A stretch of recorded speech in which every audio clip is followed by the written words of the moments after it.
ป้าโถทุกคนสะอ่อนกับสาวๆบ้านศรีวิไลเพ่งแก่งไก่ใส่นอไม่ส้มยอดวิวถือว่าเดินมาดีจนว่ามี FC แฟนคลับจนว่ามีเขาเอิ้นว่าหยังก็ญาของอ้ายมังกรเป็นผู้ซัพพอร์ตให้สาวๆไปเที่ยวทะเลกันว่าซั่นเด้ สบายดี FC แฟนคลับทุกทานมาพบมาพ่อกันคลิปนี้มีข้อมูลข่าวสารเกี่ยวกับบ้านศรีวิไลคิดว่ามือนี้ซีบ่มีข้อมูลข่าวสารของที่ดารามาฝากมาตอน FC แฟนคลับกันแล้วสั้นดอกหวาแต่ว่ามันก็มีมาแล้วเด้อทุกคน FC แฟนคลับเนาะทักทายกันคลิปนี้ก็หากับกินข้าวกินน้ำมากะว่าสิอาบน้ำอาบในแล้วก็สิพักผ่อนหย่อนใจมันก็เลื่อนไปเห็นคลิปหนึ่งทานผู้ชมเอ้ย ทั้งพอผู้ศรีวิไลได้ออกมาโพสต์เคลื่อนไหวซึ่งเป็นคลิปสั้นๆจับเนื้อในใจความบอกว่าญาของอ้ายมังกรนั่นก็หมายความว่าพ่อแม่ของพ่อผู้ศรีวิไลแม่นบ่เพราะว่าพ่อผู้ศรีวิไลเพิ่นมีพ่อมีแม่อยู่ต่างประเทศพุ่นไหน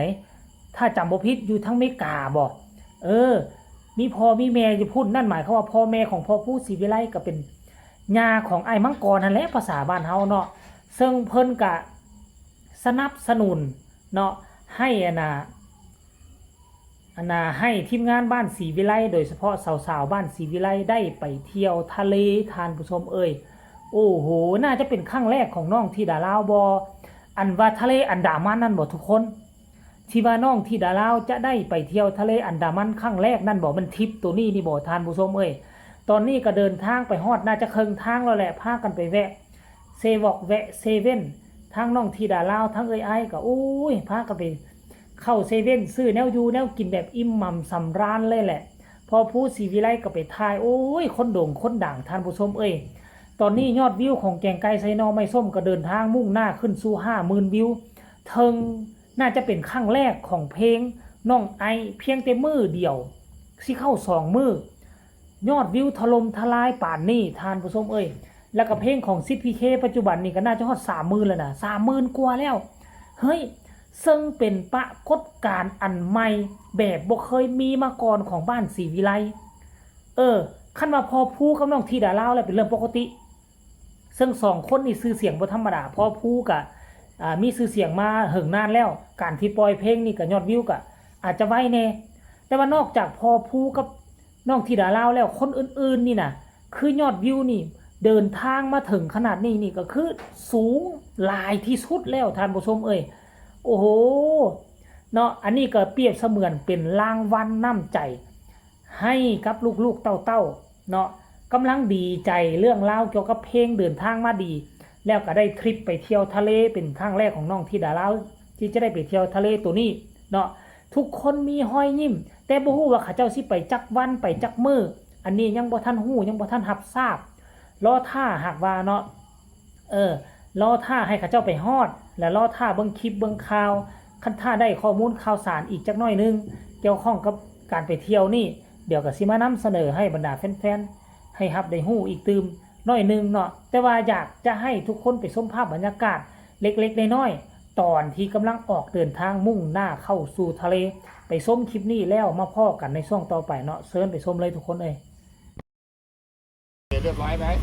ครบค่ะเรียบร้อยค่ะเดินทางได้เลยเรียบร้อยเนาะน้ำยัง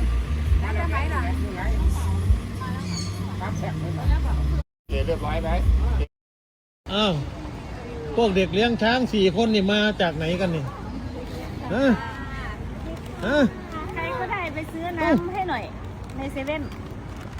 มองเฟยจะขอฟังงานเพลงน้องไม่สมตัวดิมองเฟยค่ะสวัสดีค่ะแม่บอกสวัสดีค่ะทำไมรู้ล่ะคะเนี่ยเพลงดังก็ด้วยใช่ค่ะ2 วัน 40,000กับไก่จีฮอด 2,000ละมั้งส้มเอาไปเลยส้มน้ำไม่ส้มบอยเอาอีข้างหลังมันพูดอะไรน่ะพูดอะไรยักแล้วมาจากไหนเราไม่รู้จักนี่ไม่รู้เก่งน้องไม่สมเลยเอาคุณจักเพลงน้องไม่สมเขาบ่วันที่22เราถึงจะรู้ว่าน้องคือใครวันที่ไปไหนวันที่22จริงๆหัวตอนนี้ก็ทำเป็นลูกกันไม่รู้น่ากลัวแต่น้องอยู่เดี๋ยวนั่นเดี๋ยวให้แม่ไปซื้อน้ำยังอ่ะ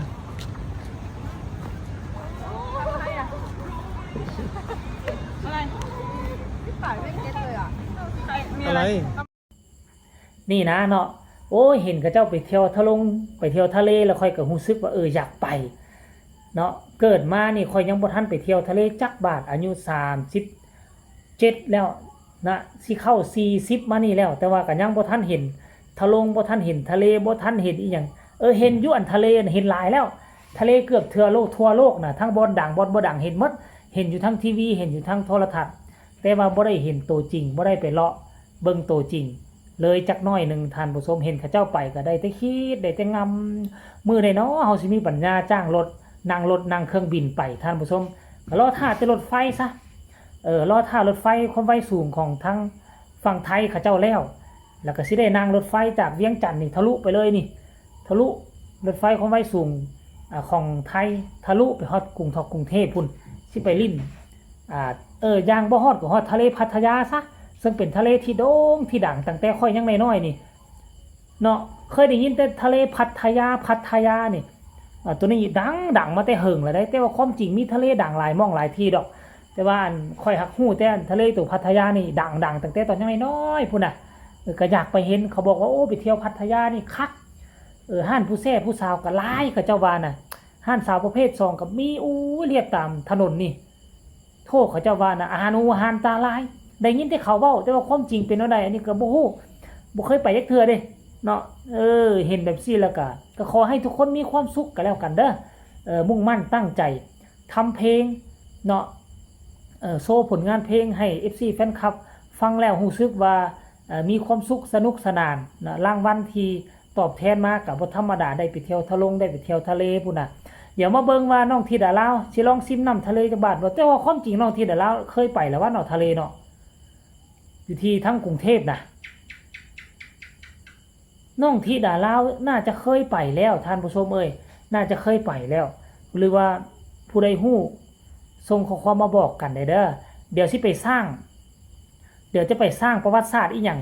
ขึ้นตื่มบ่อยู่หั่นบ่สำหรับน้องธิดาลาวหรือสิพากันไปเต้นเพลงแก่งไก่ใส่นอไม่ส้มอยู่ชายหาดทะเล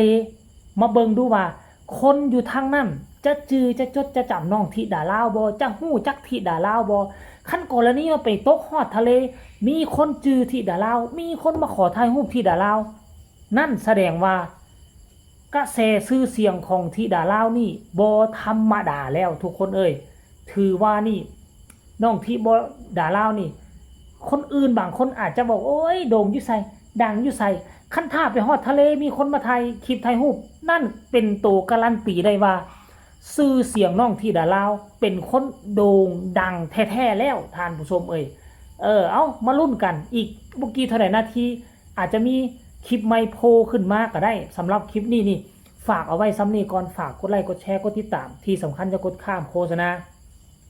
ผู้ใดมีคำตำหนิติชมคำคิดคำเห็นขึ้นแนวใดอยากส่งข่าวอยากส่งกำลังแห่งใจทักทายไปหาธิดาลาวก็ส่งมาได้ทางใต้คอมเมนต์สำหรับคลิปนี้ขอลาท่านผู้ชมไปก่อนสบายดี